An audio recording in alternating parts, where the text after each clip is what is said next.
Well, I was born in 1920, and in 1921 the family moved to England and came back to Ireland in maybe the beginning of 1926, or the very end of 1925. I don't think I was quite 6. I was almost 6 at the time. And I went to school here in the convent school here in Fethard. My father was just a groom. He was working with horses, and there were lots of horses to be worked with. And then my father was very anxious for us to get a good education. He had a decent education himself. And he went out to America. And we were supposed to go to America. And we were past the consul and had our passports and everything. My father died. He died in New York. So then my mother didn't go. Well, we used to get up and go to Mass every day, and we had nuns coming into the school on a fairly regular basis from different missions, and they were canvassing to get girls that were interested, because they tell you the work they were doing in the mission and so on. And they had training houses either in Ireland or they had them in England. So that it was an idea that was encouraged. And some of the girls from this convent school here had already gone to join the group that I eventually joined. My mother, she allowed me to go. I was able to talk her into that. I slept at my aunt's house. Her husband had died, and she wanted one of us to sleep in her house because she didn't want to be alone. And she taught in Clineen, in that one-room school that they had at those days. Now, so that the idea of becoming a teacher was always there and more or less expected. I had another aunt, my Aunt Mary. She had already died, but she was also a national school teacher. Although nobody ever mentioned to me, nobody ever said to me, "What do you think you'd like to be a nun?" Never said that. Did anybody say to me, to be nice if you entered a convent? I never got that. No. I know of nuns in Ireland that got that kind of push from home. I never did. No, I just did it on my own. I loved the Abbey. I still love the Abbey. I love to come back to the Abbey. We were never allowed out too late, but we said the rosary before we went out. So that there was religion. Yeah. There was no pressure on me to go to Mass every day. There was no pressure from my mother on that at all. I just got up and went. And I always, I would decorate a shrine to Our Lady for the month of May in my mother's bedroom. And nobody in the house laughed at me, but they would tease me if I were today, but they didn't. I just did it. Nobody said anything. They didn't, that's what she does. So that they might not have been too surprised when I decided what I did to do. She used to knit things for people, and my older sister might knit the back of a sweater, and my mother would do the front. They both have to do this. One would have to do the two sleeves, but that was, it was just. And we had a garden and chickens.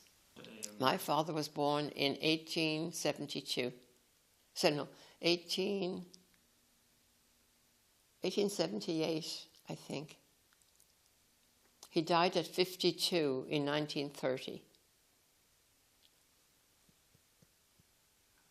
I wanted to be a teacher, and I wanted to finish. At the time it was to get my high school finished, because I promised my mother I would not enter until I had finished my high school. And I took 2 years to finish high school up over there, because the system is altogether different.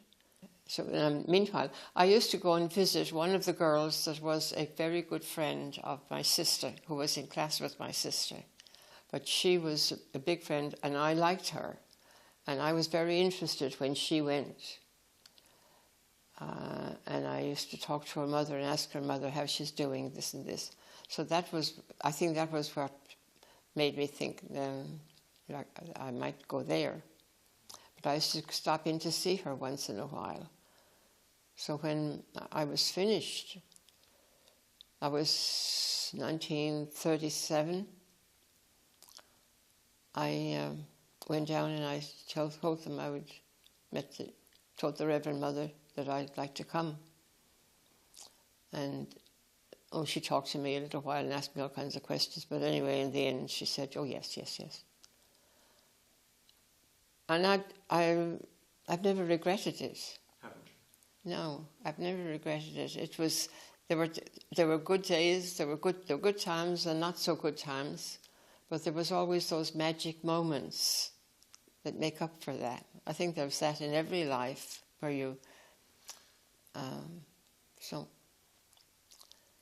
then she sent me to college. She sent me to the university. We call it college here in the States. She sent me as a companion for one of the nuns. That the nuns were not allowed to travel alone. They had to have somebody with them. And this sister wanted to go to Fordham University. She had been at St. John's and apparently didn't like it. And they were letting her move to switch. And she had to have a companion to travel with her. So the superior said to me, "I think you go along as her companion. You like books, so do this." So that year I did 8 courses, 4 in the fall and 4 in the spring. So that gave me sort of something else. Then I went in the novitiate. After that, my second year, you don't study. That's really to get you steeped in the prayer life and so on. And then there was a requirement in the diocese for all their teachers. They had to do what they called 3 years of normal school. The normal school was teacher training. So I went through that. And when I finished that, they sent me back to Fordham again to pick up.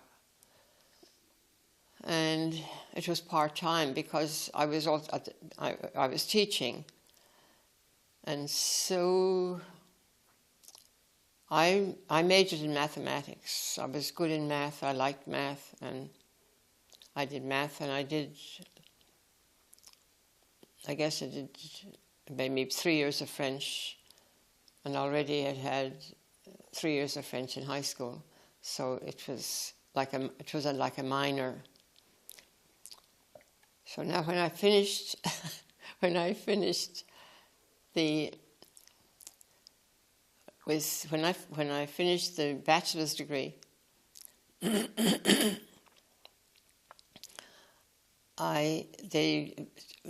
said, "Well, continue to get a master's in something," and I said, "Well, I'd like to get a master's in physics," because I thought that was possible with my math background, and I started working on that. And I had done a year and 1 summer on that, and I was asked to go. I was transferred. I was asked if I would go to West Hartford. We had opened a school in West Hartford, and just the year before. Otherwise, this was the first school we had in Connecticut. We had whatever we had in the New York area, and Long Island. So one of the nuns had a heart attack, and they didn't think she was going to be able to go back to school, maybe ever. And that's true, she never did. And they said, would I go up for a year and take her place, and they'd see what they could do by next year. And I went up for 1 year, and they left me there 10.5 years. And I taught up there, and I liked it. I took some courses I couldn't take any more courses in physics because they wanted full-time. They wanted people who were full-time. So but they also asked me to do some other science because if they needed me in high school, I would be more useful if I had, for example, biology. And I had no biology. I never had any biology except whatever I had in the convent school here with Miss Flood. We had a Miss Flood. And I think it was that course that sort of made me interested in science. I was fascinated with all this glassware and all the stuff we were doing with Miss Flood.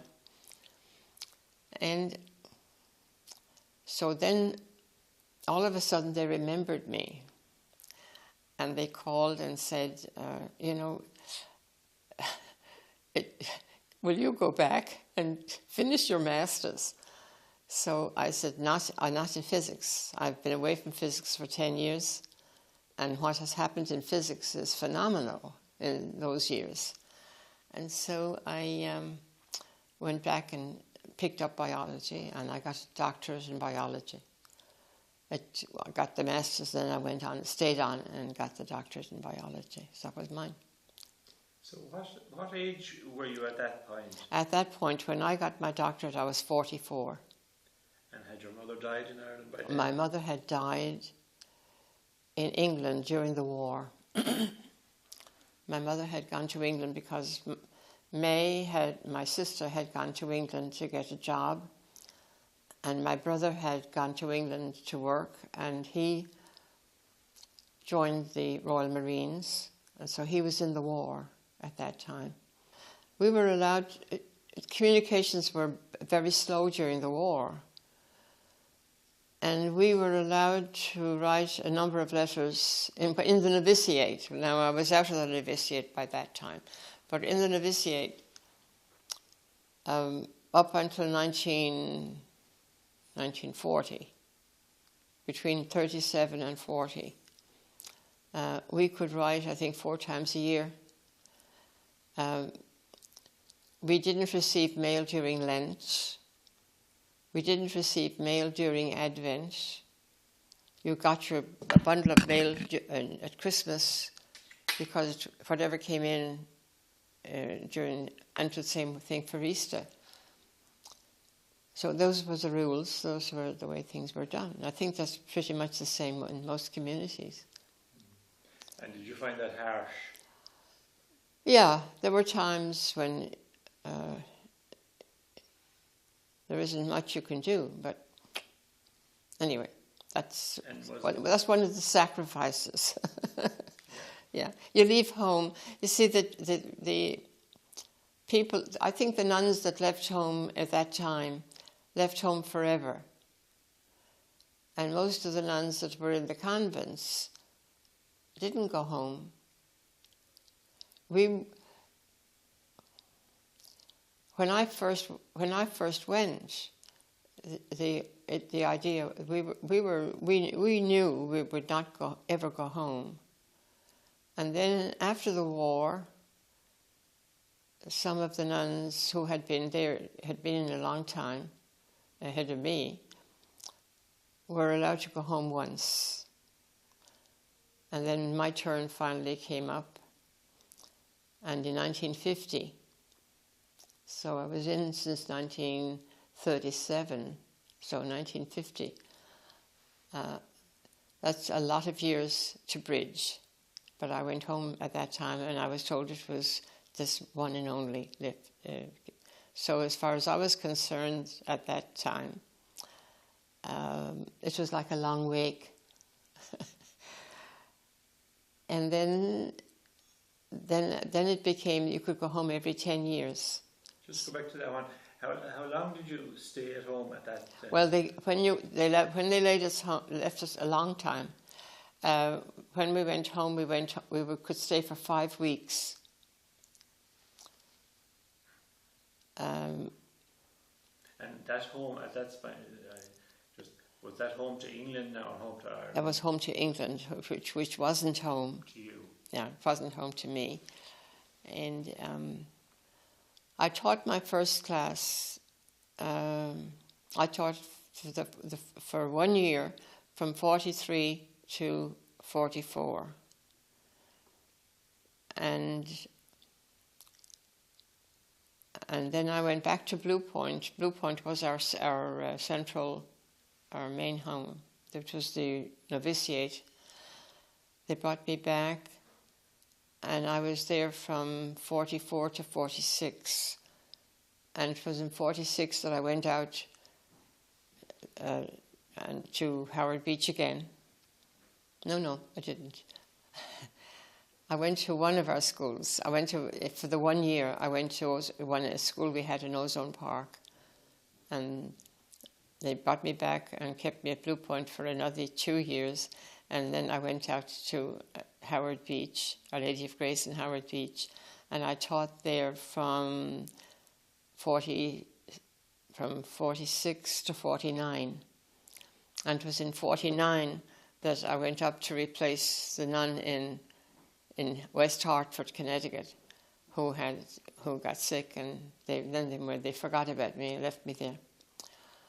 In 1960, I came down to Fordham, and I had already my math was finished in 48.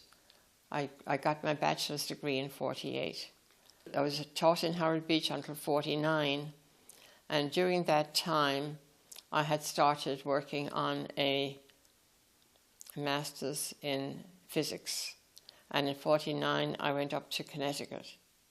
And in Connecticut, I was there until I taught, it was elementary school. I taught grade 5 for 2 years, and I taught grade 7 for the rest of the time. But in grade 7, we had a grade 9, so I taught math in 7, 8, and 9. Which was they had departmentalized it, so I did the math in those 3 grades. I was down at this doesn't belong in but I was down at NIH, the National Institutes of Health, in Washington D.C., doing some research, and I went down. I was learning. I had just learned how to work with electron microscopy, to do electron microscopy. And I was doing electron microscopy on a piece of work that I had already done the light microscopy of.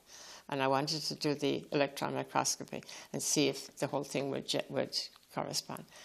And there were 2 men at the end of the hall, just before I turned into and just as I was turning into the lab, one of them said, "Sister Petre." And it was Jimmy Missett. Jimmy Missett, I had taught him in West Hartford. And he was in medical school at the time.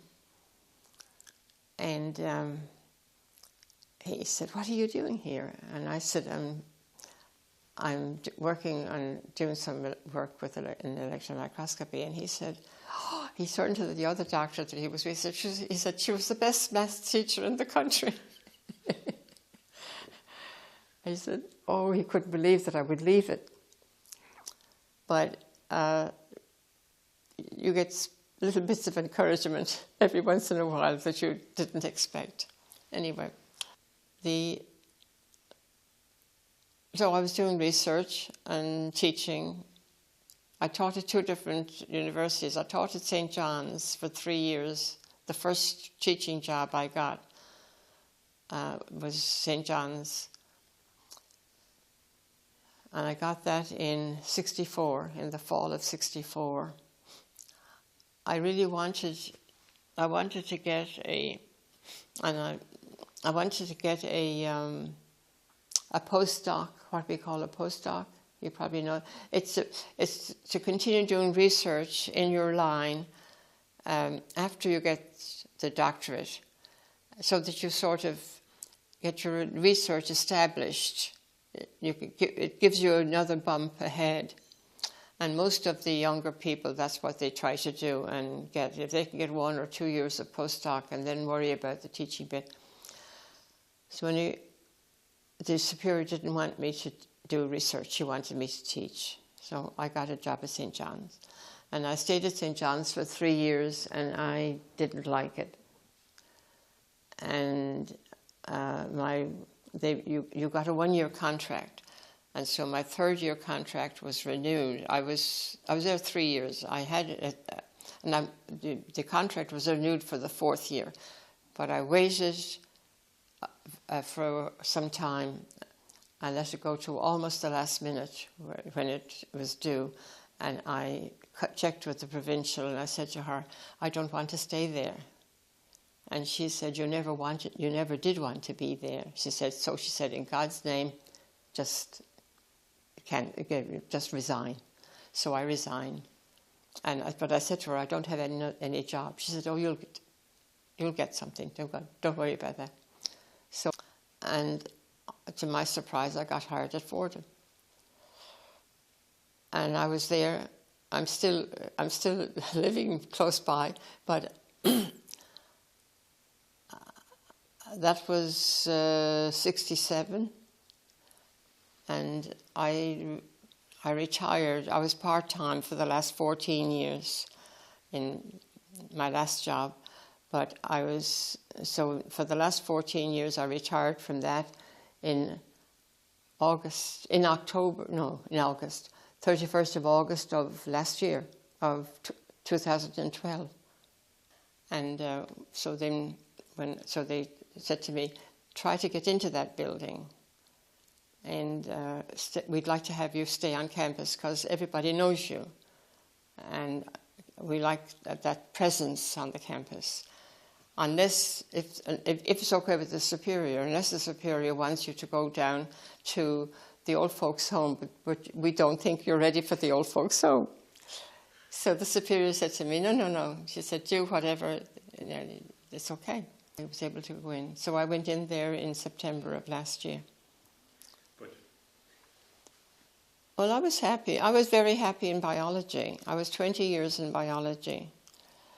But by that time, the 20 years in biology, I was, that was 87.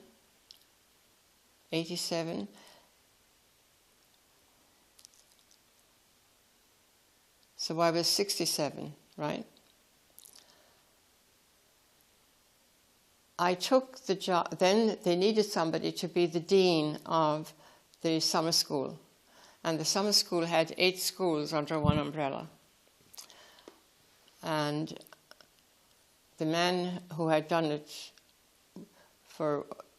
they had unified all the schools. The only one not underneath that, under that umbrella, was School of Law and the Graduate School of Business. But all the other graduate schools and the undergraduate schools were all under one umbrella. And they had just unified that whole thing. And so the person that was really that was supposed to do it, he died very suddenly. And they called on me, would I do it? And I said, I'll do it just for the year. And give them a chance. So I did it for the year. And at the end of the year, they had a search and they didn't like the results of the search. And they said to me, would you reconsider and do it? And I said, let me sleep on it. And I began to think, if I go back to biology, I am 68, and in 2 years' time I'll have to retire because retirement was required at 70. So without saying a word to anybody, I went back and I said, yeah, I'll do it. Because by that time too, I was glad to have a job where I could sit down, and what I didn't finish today, I could attack it maybe a bit earlier tomorrow. 2 hours of lecture, followed by 4 hours of laboratory. And you were on your feet, I figure, for the best part of 7 hours, maybe more. And I missed the contact with the kids, with the students, but at the same time, it was ever so much easier. So I designed what I had to do with all these schools. I planned it. I went to the archives and I researched what each of those schools were doing in the summer, what the attendance was for Dr. So-and-so, so-and-so. And then I issued contracts depending on how they performed in those courses. And I would get in the beginning, I would get a call saying, I'm a full professor. I get a lot of students. And I would say, well, just a minute. In 19, and I'd give them maybe the last 5 years. And I would say, I'll give you a contingency contract. I can't give you an absolute contract. I'll give you a contingency contract. Oh, but you don't give full professors. Oh, I said, I do. So, anyway, it worked.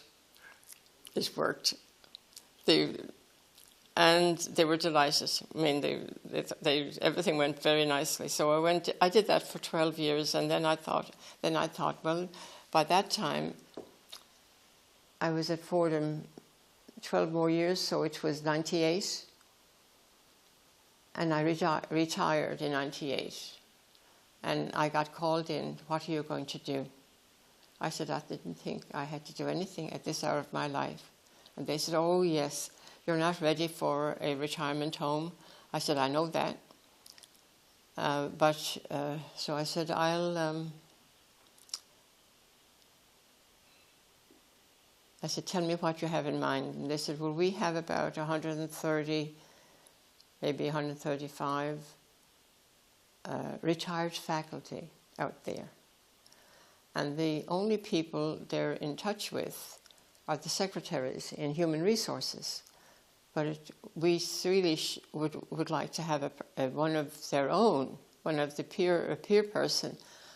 And we think you're just the right one. You know a lot of people. You have been in a lot of different positions. You have been on a lot of committees. You know the statutes. I had been president of the faculty senate along the line when in 77 I got elected.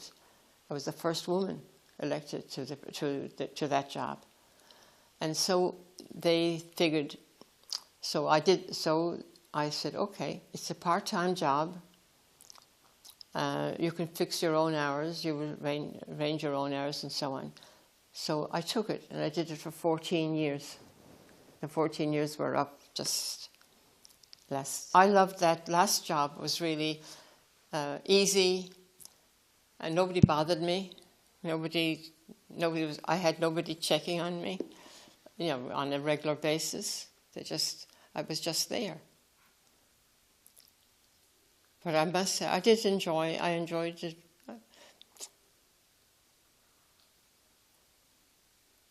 I think most of the work I've done, that I've ever gotten, even though some of them jobs that I got in the community were different, were not what I was.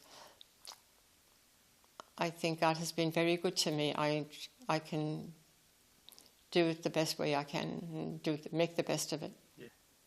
You started out with a very simple faith, a very simple understanding of God and faith, but when you went through, you became very well educated in the sciences, in biology and physics. So you would have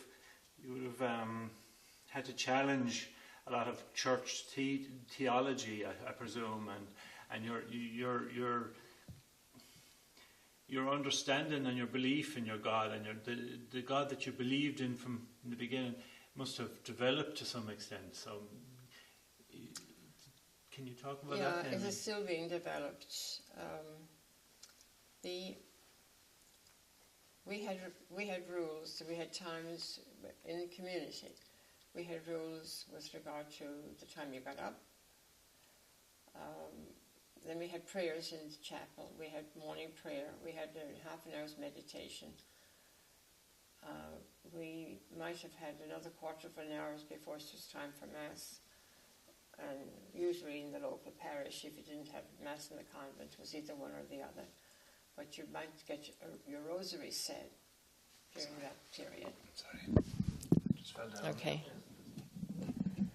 It's okay. Sorry. And you went to Mass. Then you came back, and you came back from Mass. You had your breakfast. You all ate together, and we'd chant little hours before we went over to school. So that morning there were prayers, specified prayers. Now, when you're on your own, you do those prayers by yourself. I had the advantage, it was a disadvantage in some respects at St. John's, because at that time in St. John's, it was difficult for me to get to Mass every day.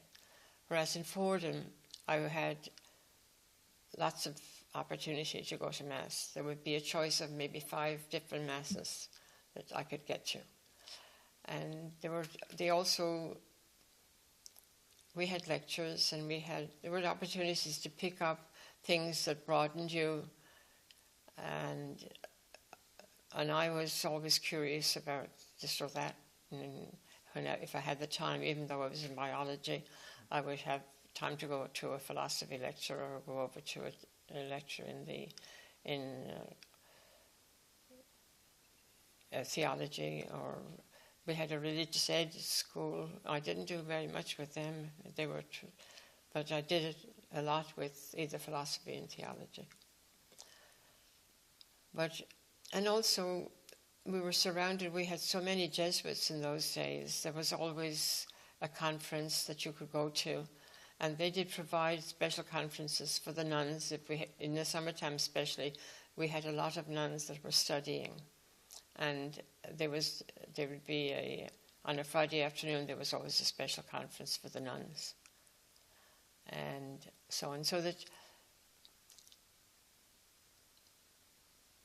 in many ways, when you're on your own, at least my experience of that, was I was praying for the first time. I wasn't praying because I was answering a bell. I was praying because I needed that prayer to keep going. And I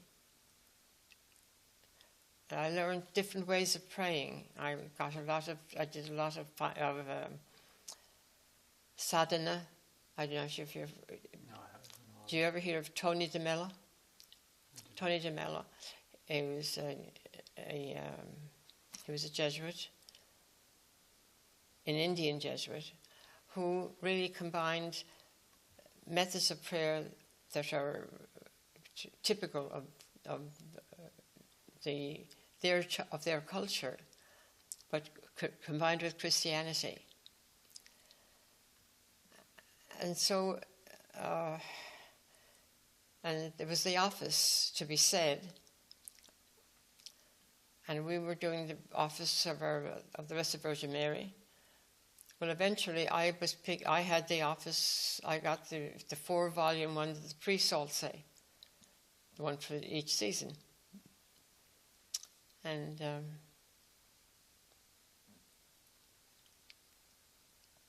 lately and as the time goes on, your prayer changes.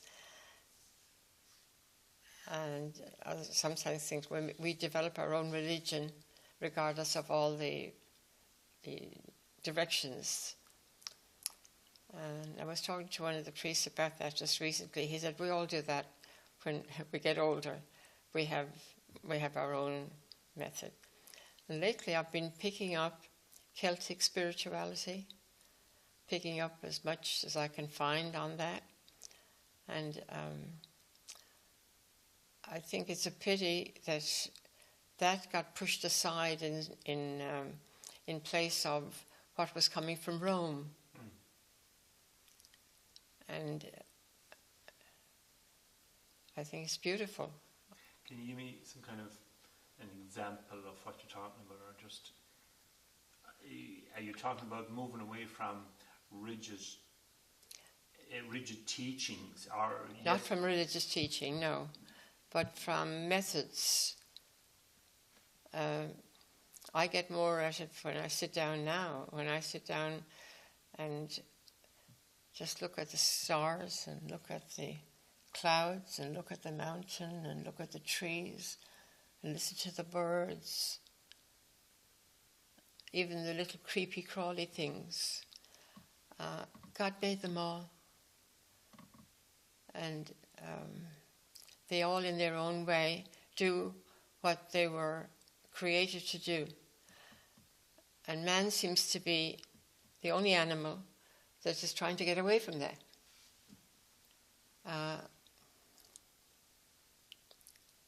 And so you can glorify God and thank God. I thank God every day for the day, because every day is a gift.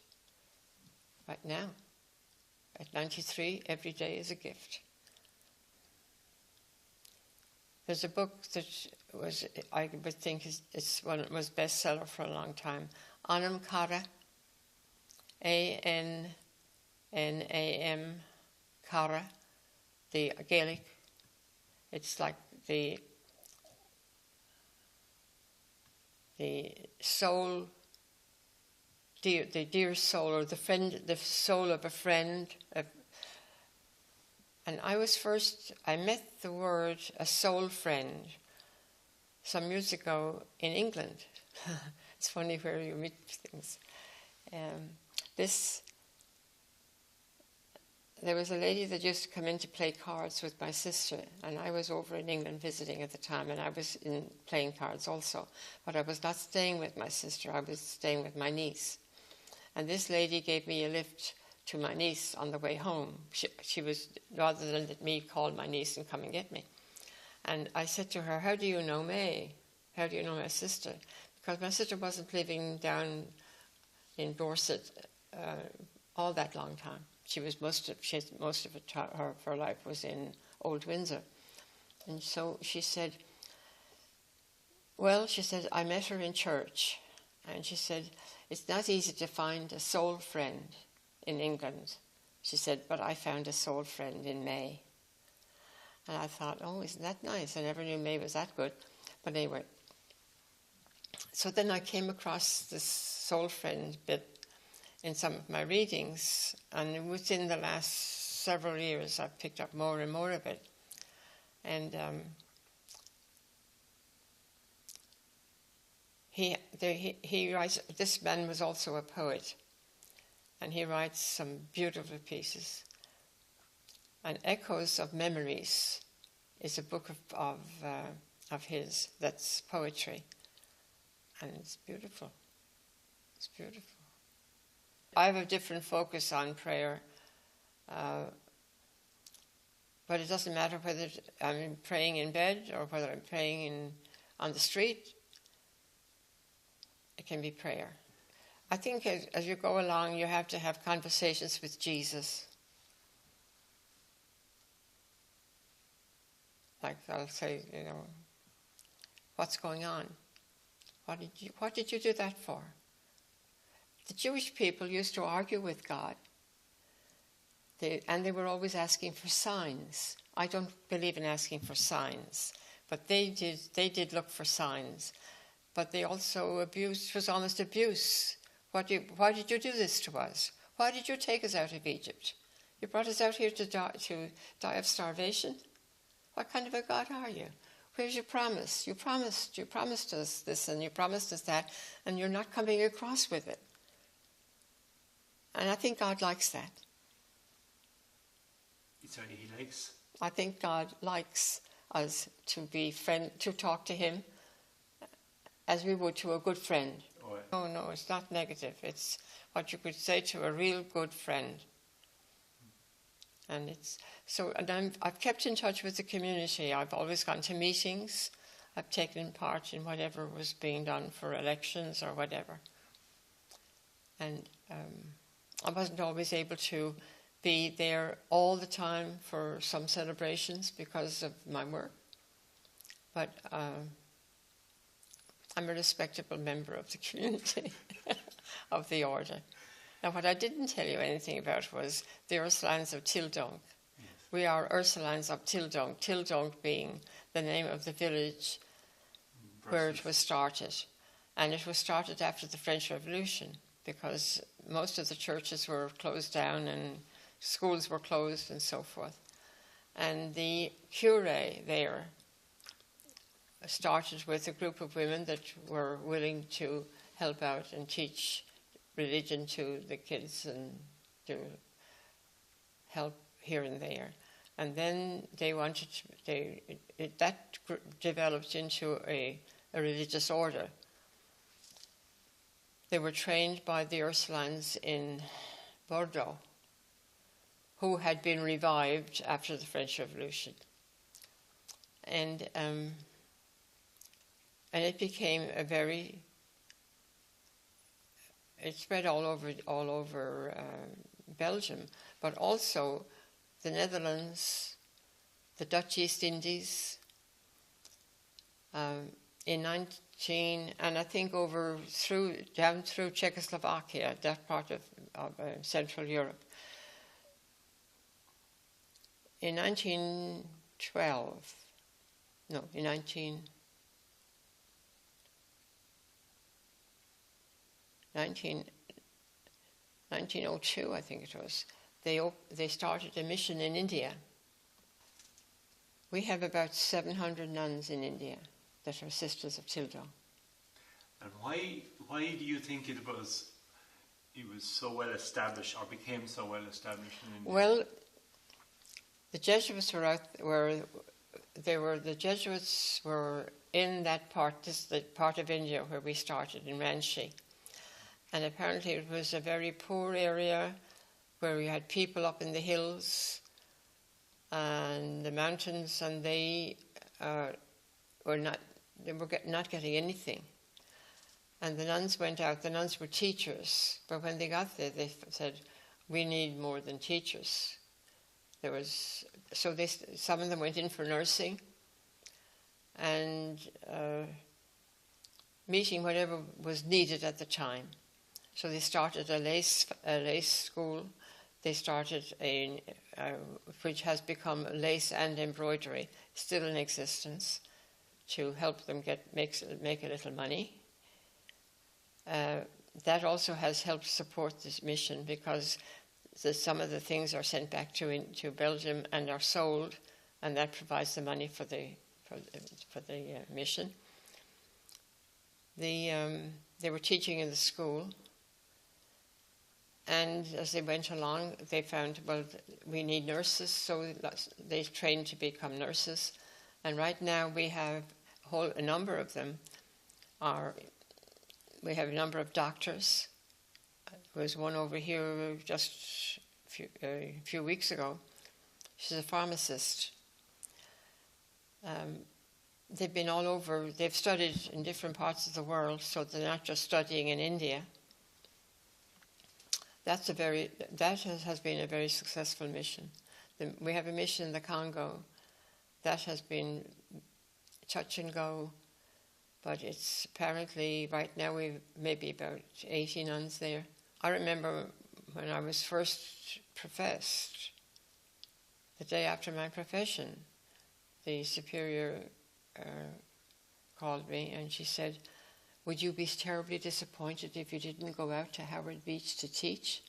I had been told like 2 weeks before or 3 weeks before that I'd be going to Howard Beach. And I said, "Oh, I don't care what I do." And so she gave me something else to do. She said, I need a cook. And so I cooked. And how long did you cook for? 5 years. I I wasn't going to tell you this, but I skipped it. I was professed in 1940, and what she said to me was, I have to take Sister Vincent to Canada. We have houses in Canada. I have to take Sister Vincent tomorrow to Canada, she said, up to Manitoba. She said, because Sister so-and-so is very ill, and she's the sister that was their cook, and they have a boarding school, and it's time, this boarding school will be opened in another couple of weeks. And she said, I have nobody that can run the kitchen. And I guess they didn't have enough money to hire somebody to do it. So I said to her, I know nothing about it. Oh, she said, there's a novice there that has been helping Sister, and she knows the amounts. But she said, I can't leave a novice in charge of the kitchen. So I said, okay. So I did, but I also studied on weekends. I used to, Friday afternoon, I'd go into New York, and I'd come back late on Saturday, so that I was able to continue some studies during that period. And did you feel forgotten about? Did you feel forgotten about because no, it had gone on for many years? I didn't. I never felt forgotten about because they were around all the time. So I was sent out in 1943. After 3 years, I went out to teach because the supervisor of our schools, one of our own, kept on saying, she's professed 3 years. She has never stood in a classroom yet. She has to have some teaching experience. So I went to her school, and I taught for 1 year, taught grade 5. And then when that was over, they needed me in the kitchen again, and I was there until 1946. And in 1946, the war was over, and the Superior General came over to visit the American houses and the Canadian houses, and she meets me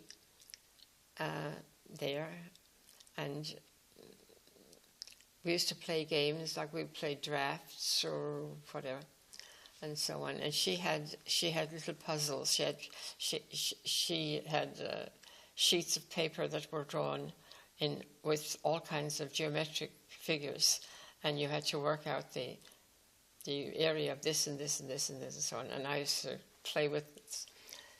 And so she went to the superior in Blue Point, and she said she shouldn't be in the kitchen. So she's the one that got me out of the kitchen. And was there no way for you to engineer that? Was there no way for you to engineer that change? You must have known you were underused as far as they are. I mean, you weren't. Did you not really? No. It wasn't. No. I felt that I was doing whatever God wanted me to do at the time. And you still feel that, like, do you? I've never. To me, that was. It was a difficult experience, but I have been able to live by myself, cook for myself, not feel burdened with having to put a meal together. And I could never have done that if I hadn't had that experience, because I wasn't working in a well-equipped kitchen. I was working with a refrigerator that was a converted icebox, so that it was poverty all around. How many people were you cooking for? About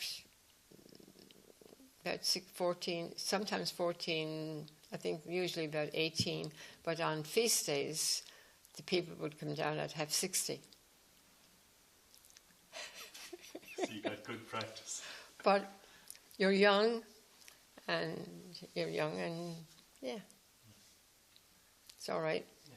Did you ever think about the I suppose how your life would have gone had you not entered, or had you had a family, or did that part? Did you ever dwell on that at any point? I didn't. I guess it was something that you're just better off not to dwell on. But I think there were some things, because of the way we were dressed, a lot of stuff was in the way. That's how I got out of the habit. We used to wear a bib. We used to call it a gamp. And they were starched. The hours we spent at an ironing board, starching and ironing.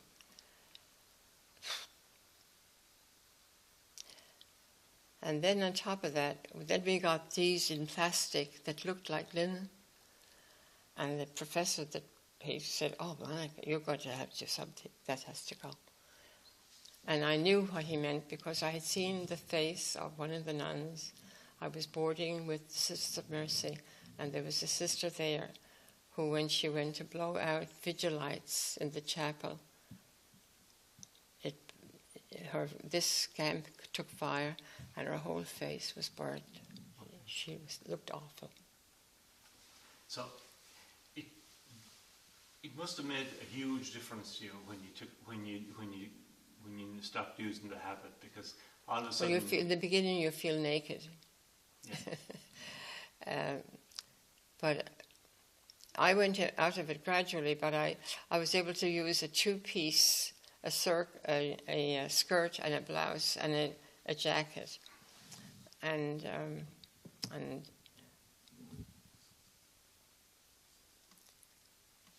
well, the nun who gave the toast at my 75th Jubilee last year, she recalled that, and because she said she was a trailblazer. So you were one of the first to do that? I was the first, yeah. But I did it with permission. I got permission to do it. It was like an experiment. But they were...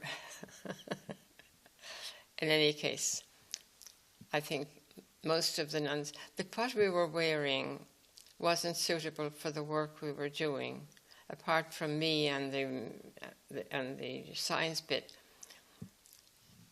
We were traveling on the subways, and we were in this habit that was down to your ankles, almost to your toes. We were wiping the stairs of the subways.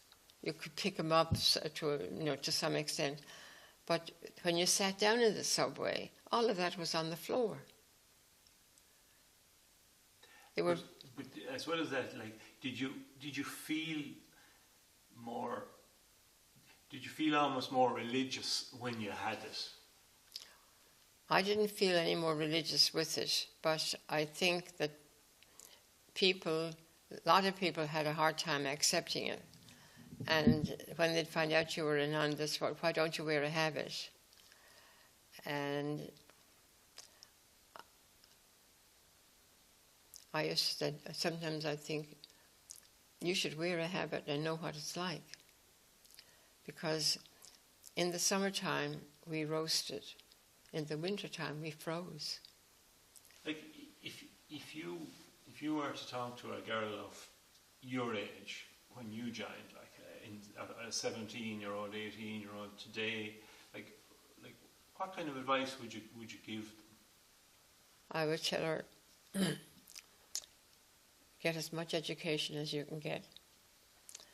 And if she doesn't want to do that or can't afford to do that, go out to work and work for a few years. And if you still feel like that again, come back. Or in between, come back. Because I think kids that grow up, have grown up at home, and 90% of the time everything is done for them. And when they want to, unless they're unusual, they're going to talk if they have plans or they'd like to do something, they'll talk it over with their mother or an older sister or whatever. But they have to learn to do things for themselves, and they have to learn to think for themselves. And also,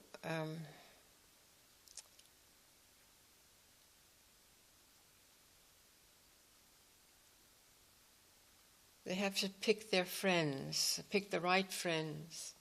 We pick our friends, we don't pick our families.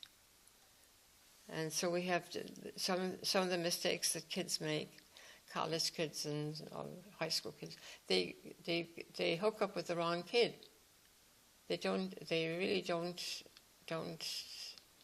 think.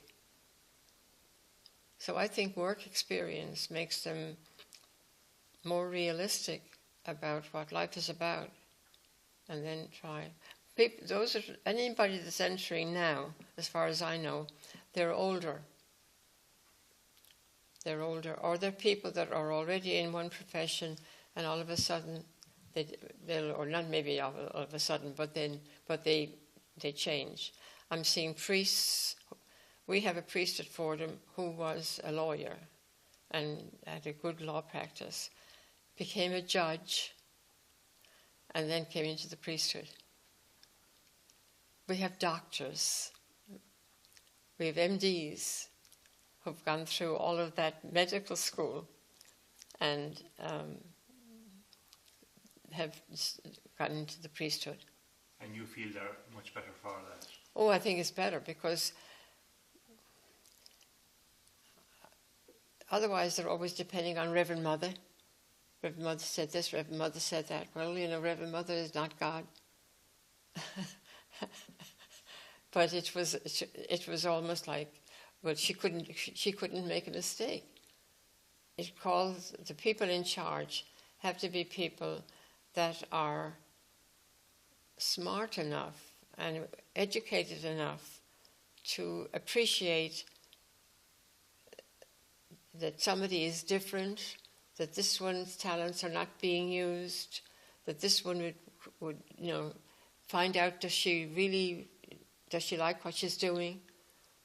It requires a rather liberal person who is intelligent and liberal to some extent, at least. Not that you're throwing away the basics, but you can still keep the basics. But when I entered, you did whatever Reverend Mother asked you to do. I mean, it was yes. Everything was yes. Now, and I fear, I look around at any of the new sisters, the new orders, and some of them are new orders, but people that are getting them, they're all people who are still in the habit. Most of the people, there are very few of the others are getting. So the church is still putting pressure on the habit. Yeah, there is. There's no doubt about it. And you see that as a mistake? I think it's, well, if I'm not inside one of these orders at the moment, so I don't know. I don't know how liberal or how different they are in their. If they're doing what was done to us, it's wrong. Yeah, if they are, but they mightn't be doing that. But they are in habit. But the habit has to be, if they put them into habits, but I think some of them that are in habits that are modifications of what they had. They're neither fish nor fowl. You have somebody that has a veil of some kind, and she's, whatever, some of the other stuff that she's wearing doesn't go with the veil. It's not suitable for that. It's almost like she's almost like a domestic. Well, if what they're wearing is something that identifies them in public, and that is really what they want, I think, if it identifies them, provided it's something that's practical for the work they're doing, then let them try it and see how it works. I don't know. Maybe we're going to get an entirely different kind of religious life. It might be there might be something altogether different. But when you go back to the foundresses, Angela never wore a habit. never prescribed a habit. They wore whatever people were wearing, ordinary people were wearing at the time.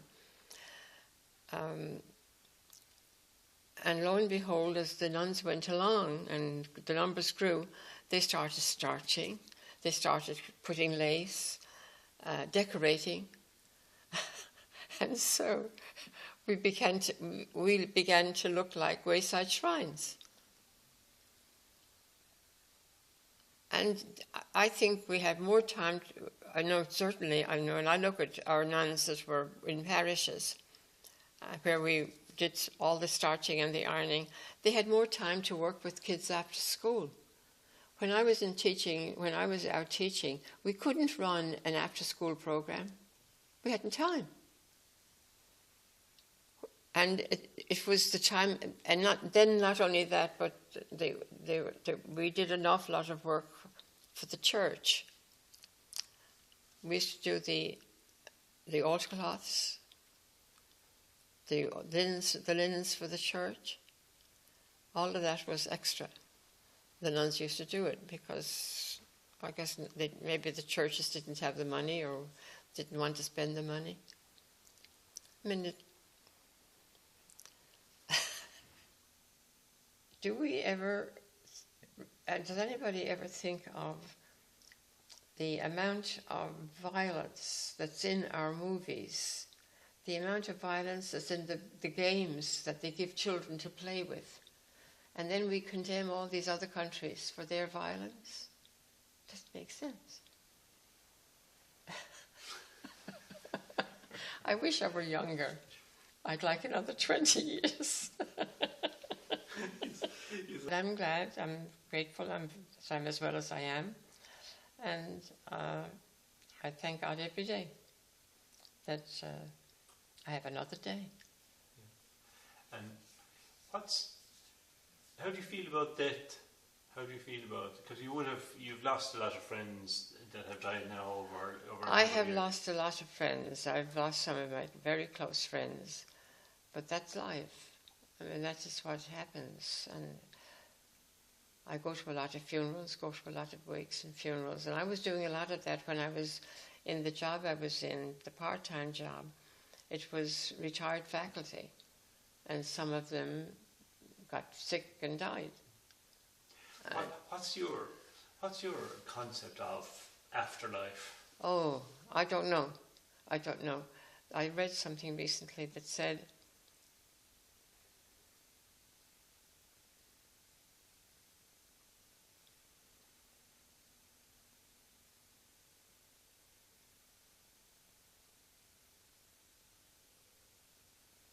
there's faith,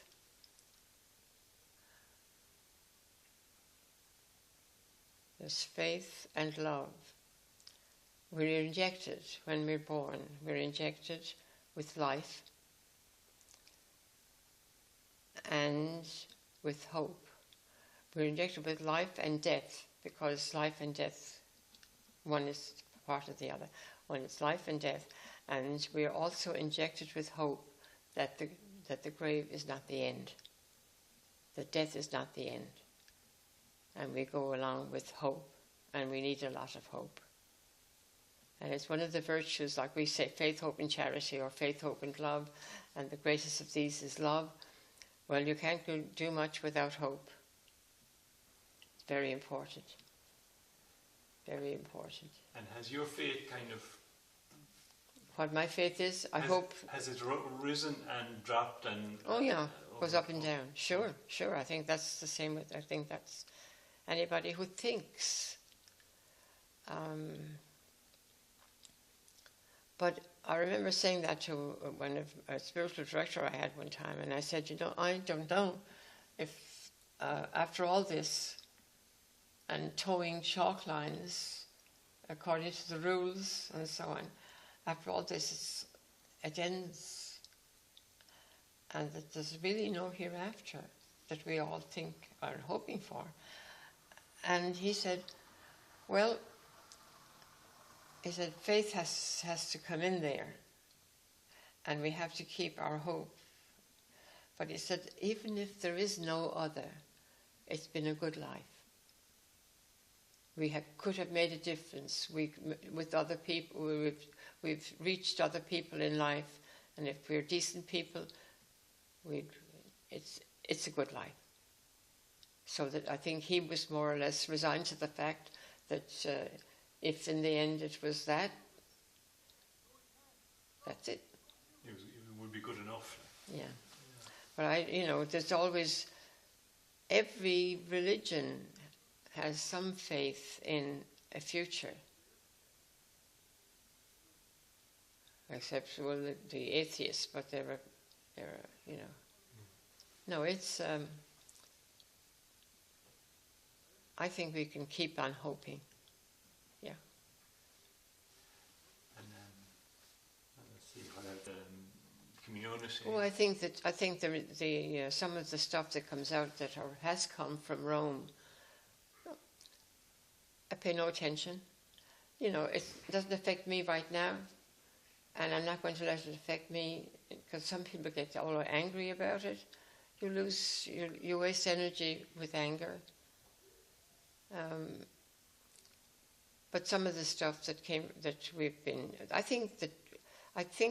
have great faith in Francis. I think Francis has all of a sudden shocked everybody by getting rid of some of the trappings that were like the red shoes and all the paraphernalia. I mean, he's a good parish priest, and he's taking care of his parish. I mean, he's the Bishop of Rome, and he's treating it like a parish. And gradually, you can't do it all overnight, but I think he's the first pope that we've had that has a vow of poverty, because he's a member of a religious order. The South America was a good pick. Africa, India, maybe not ready yet, but the church in South America, yes. I think they tried to wash out all that was done by Vatican II and forget that Vatican II ever existed. They're going back to Trent. We have schools in the United States that have put a lot of money, people have put a lot of money into having colleges that are almost Trent. But I think that the younger people, I'm amazed at the young people in this country that are not going to church at all. And I sometimes say, well, wait till they have a sick child.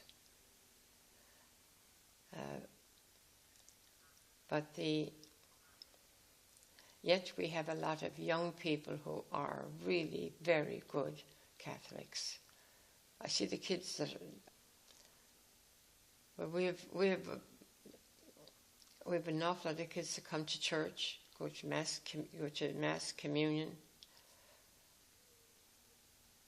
Kids that are serving on the altar, serving as Eucharistic ministers, singing in the choir. And I think that type of youngster has a good education and is in church or going to church or doing this and that because they want to, and it means something to them and means something to somebody else. They're tremendously service-oriented. They all are helping out somewhere. And as long as if we can, one of our mottos is men and women for others. And they're constantly reminded of that. And they do. You have kids that go down on a midnight run down into the poorer parts of the city with boxes of sandwiches and stuff.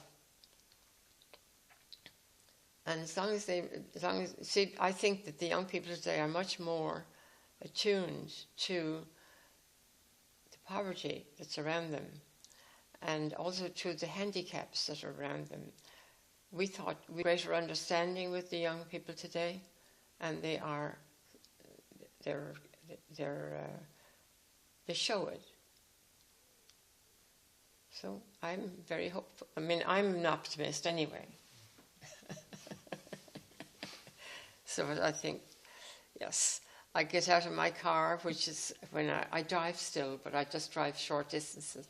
And when I go over to park my car at Fordham, there are kids that I'm going to the building, and it's a very heavy door, because the place was built for men. It was a men's school at one time. And there are kids who will hold the door and wait for me to lock my car and walk over, and they'll still wait for me there, open the door for me. And there was a time that you wouldn't get that. But we do, we get it. So I don't know, I'd like a few more years. If I keep as well as I am, I'd like a few more years. I think we have one sister that's 42, which is the youngest in the community. And they go up to about 96, 97. And I think the median age is probably maybe 73 or 4, somewhere there. So that a lot of them are retired. Some of them are working with Hispanic people, if they know the language. We have one who is superintendent of schools for the diocese of the Rockville Central Diocese, which is on Long Island. She's probably the most active in schools.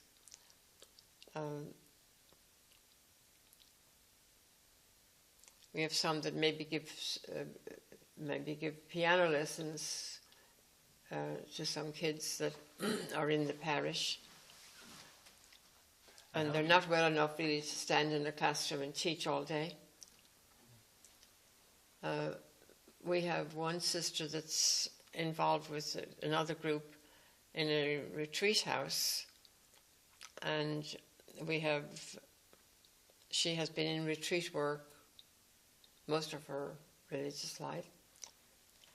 And there is a sister that has retired from teaching, and she's also a good cook.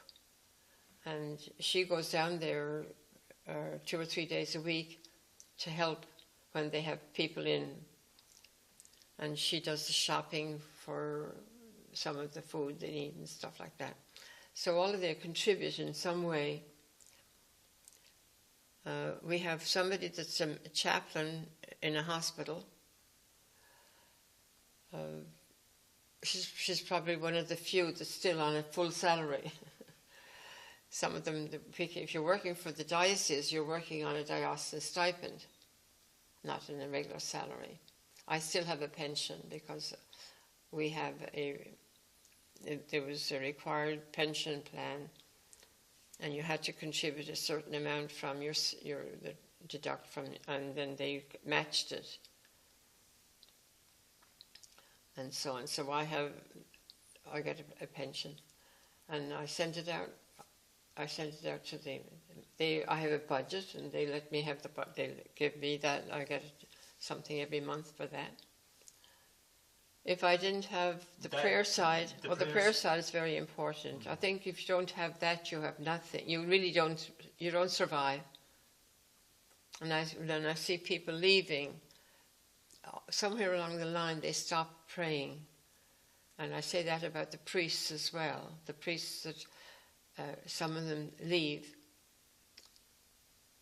And if you know them for long enough before they left, you know that that's part of the problem. That I have said to some of them that I know well enough, are you praying? Are you saying your prayers? And why do people stop praying? Is it because it loses meaning? Well, sometimes I think sometimes it's because they get tired and they're too busy. They're doing too much work. and the load can become, the demands can be such that unless you sit back and say, well, I just can't, I mustn't do that. I mustn't take on that piece of work. Because you just can't, you're not a machine. You have to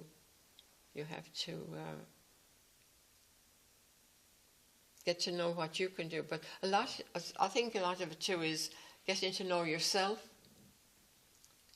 We can live a long time and not know ourselves.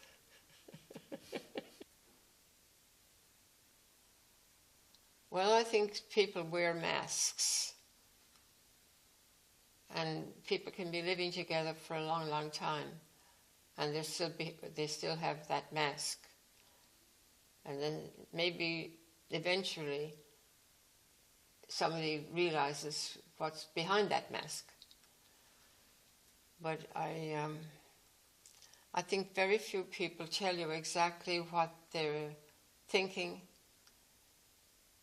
They'll give you information that they think you want to know. And that can happen with people that are in families. And that, you just, all of a sudden you get a surprise. And you say, well, I thought I knew that, and I thought I knew her. And she did this. Well, but one of the he was the president, and he was born in Ballinasloe. And one day he said to me, whatever came up, I said, and he said to me, Monica, we choose our friends, we don't choose our families. So, we have to expect surprises. But I do think that, and there are people, I think in some, like we get students that come from India. And we used to say, well, did you ask him this or did you ask him that? And they say, yeah, but he thinks that's the answer you wanted. But I think it's not just the Indians that are like that. We're all like that.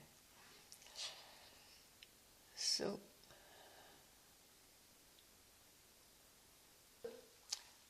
I can remember being very worried and losing some sleep on the head of it because of the way, when I first went into secular clothes, and some of the nuns were very upset and came to me and asked me to go back into habit. And then when I was no longer living in the community, I was in an apartment on my own, and it was one of the things that was a problem for them. And then one morning, I can remember getting up and saying, that's not my problem. I know what I'm doing. I know I'm living by myself. I know I'm in different clothes. But I got permission to do all this because of the situation I'm in. And I'm not going to, it's their problem. It's their problem. It's not my problem. I think I grew up that day. It's you realize that it's this and this and this and this, and and if you get to that point, I think that you have the makings of being happy. Otherwise, you're wondering, what is so-and-so thinking? I have no right to try to figure out what so-and-so is thinking. And there's a certain amount of community life, even though you are living alone, because we have phones. And you find out what's going on, and you hear this bit of this and a bit of that. You escape, actually, in some ways. It's a blessing, because some of the twaddle that you're not interested in anyway, you miss. So that And as I'm getting older, community life is, I would say it's easier. I went through a difficult time when things were changing. Like I went to one of the houses one time for a meeting, and I drove the priest out to this house for the meeting. And the sister in charge said,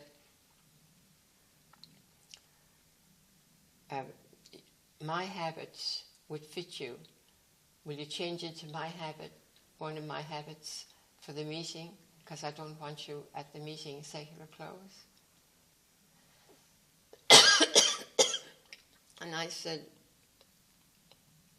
don't worry, I'll go out to Blue Point. I was halfway to Blue Point at the time.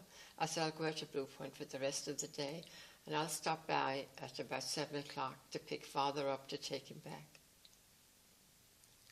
And at that she didn't want done. So in the end I stayed. But that was more or less, that was the mindset.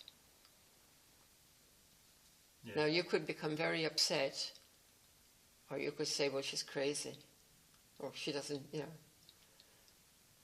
And that gal is delighted to be in secular clothes today. She's still alive.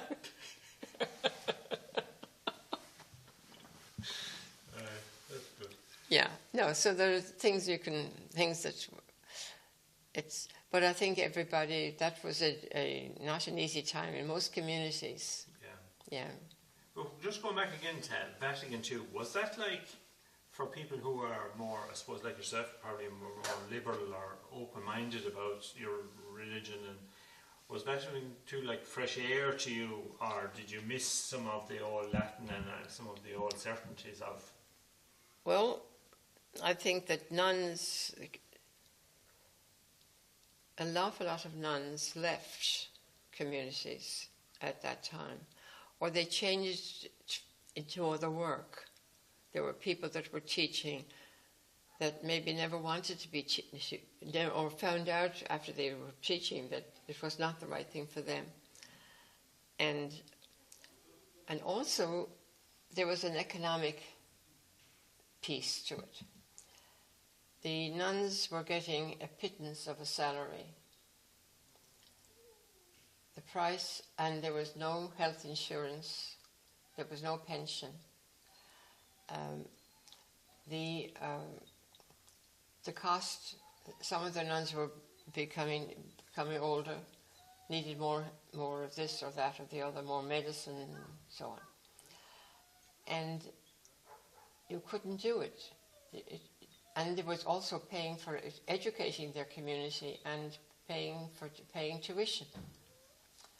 So all of those things took the nuns out of some of the schools into other work. When I taught in Howard Beach, the nuns, well, we got a house, we got gas and electric, we got barely the essential furniture, and we got $30 a month. Now you can't do, even, well, back then things were cheaper, but you still could not. So the thing was, we had a sister that painted, and she would do Christmas cards and Easter cards and so on, and we'd sell them in the school. Or we had raffles we had some event, some kind of a fair somewhere along the line. We were always trying to raise a little money to supplement what we were not able to get by with. We had one sister sick in the community one time. We promised we'd keep her there in the house rather than have her. We didn't have an infirmary at the time. And it took 4 salaries to pay the pharmacy for the medication that she needed, and because there was no insurance to help. So that was, there were problems that, and some of those problems were solved to some extent. I remember in one of the places where I was, we had a new pastor, and he read the financial report of the parish on the first Sunday of January, which he was supposed to do. And the other one read it at the first Mass on the first Sunday of January, which was a very early Mass, and very not many people. And he put it in his vest, never read it anywhere else. So we had this new pastor read the financial report. Our phone rang all day for the rest of the day. Is it possible that 11 nuns are getting less salary than the sexton? There was food on the list that was read out. Was that food for the convent? No, that's food for the rectory. And it went on like that, so that people in the parish began to send us canned goods and stuff. But the pastors, but whatever the salaries the nuns were getting in the parishes, and they were all getting the same, and depending on the diocese, that was dictated by the chancery.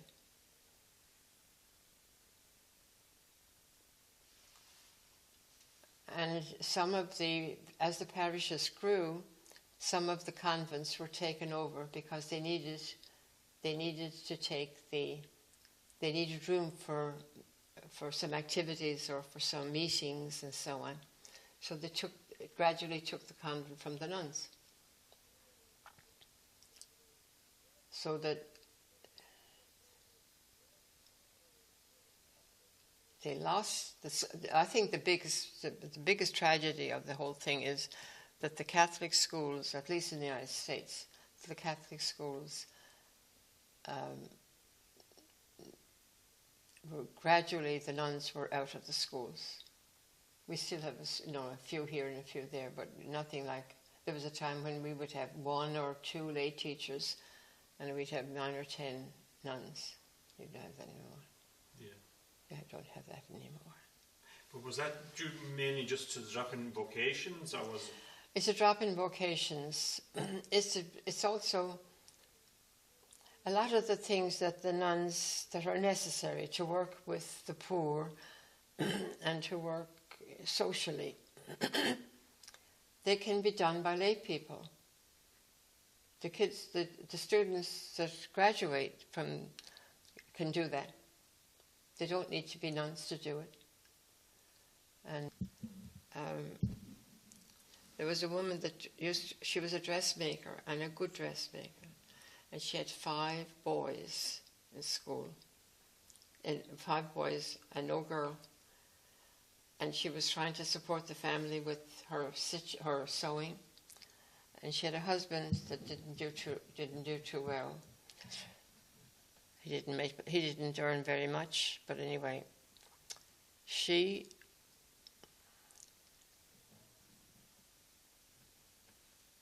I used to think that after my father died, she did more for my mother than anybody could have done, just to keep my mother's spirit going. She'd come over, and no matter how depressed my mother was, she would have her laughing, and she'd have her, Katie Tynan. And her kids would be playing out on the street, and they needed one more to play the game. She'd put the stuff down, and she'd go out and she'd play with them. So that they were poor, but they were happy. Of young people that are possibly between 20 and 35, in that age group, but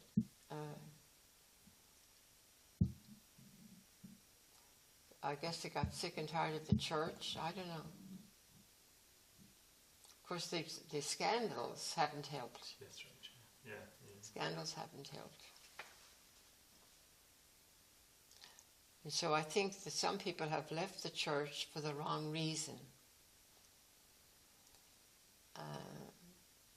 And maybe someday they'll realize that And then you have your relationship with God has to continue, not because of what so and so did, but just keep your eye on focused.